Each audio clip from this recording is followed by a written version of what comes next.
Mother. Then what about people who try to send harm?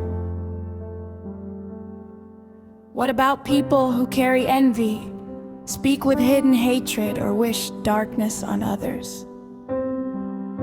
Can a person really send out what they themselves are not carrying? No, my child. That is the part many people miss. Nothing leaves a person without first living in them. A person cannot pour bitterness from an empty cup of peace. A person cannot shape harm without first holding its pattern inside their own spirit. What they send has already touched them. So when someone tries to wound another, the wound is not only outward. Exactly.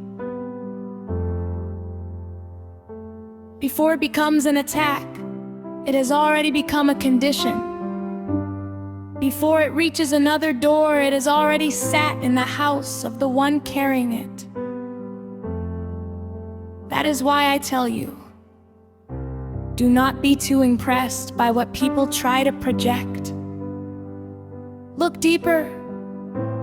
Ask what kind of inner world must exist for such things to keep leaving them. Then harmful intention is already a kind of burden. Yes. It is already weight, already disturbance, already imbalance. People speak as if darkness is power, but often it is decay pretending to be power. What is twisted inside a person does not become clean just because it is aimed outward. So even when they think they are controlling something, they may actually be revealing what controls them. That is wisdom. Because what a person sends again and again becomes the climate of their own being. Hatred is not just a weapon. It is also an atmosphere. Deception is not just an act, it is also a habitation. Malice is not just a message, it is also a mirror. And every mirror shows something first to the one standing before it.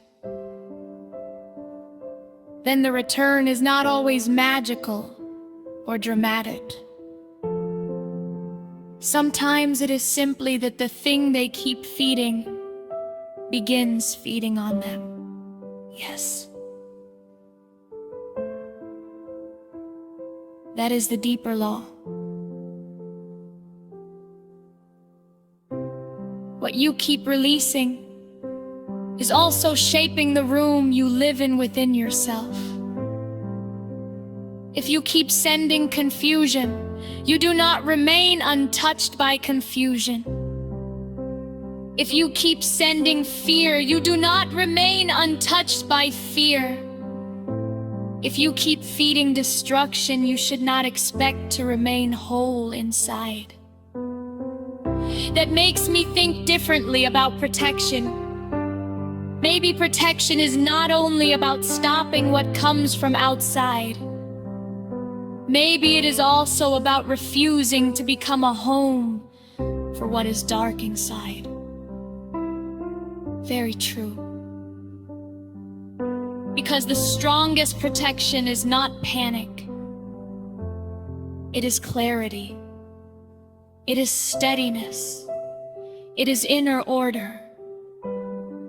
Not everything spoken against you can root itself in you. Not everything sent toward you can live in you. Some things fall because there is no matching ground.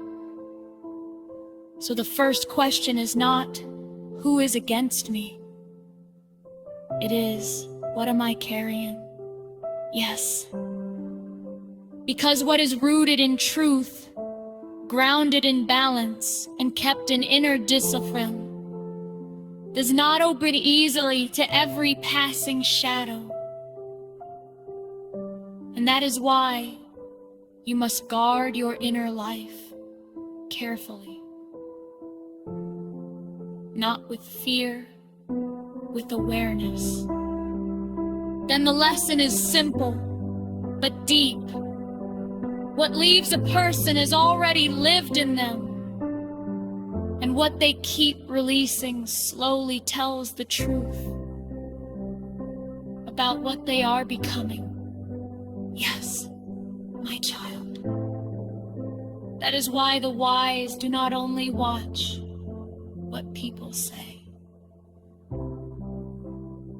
They watch what keeps flowing from them. Because repeated outflow is hidden identity made visible. And in the end, what a person carries always begins to return through the life they are shaping.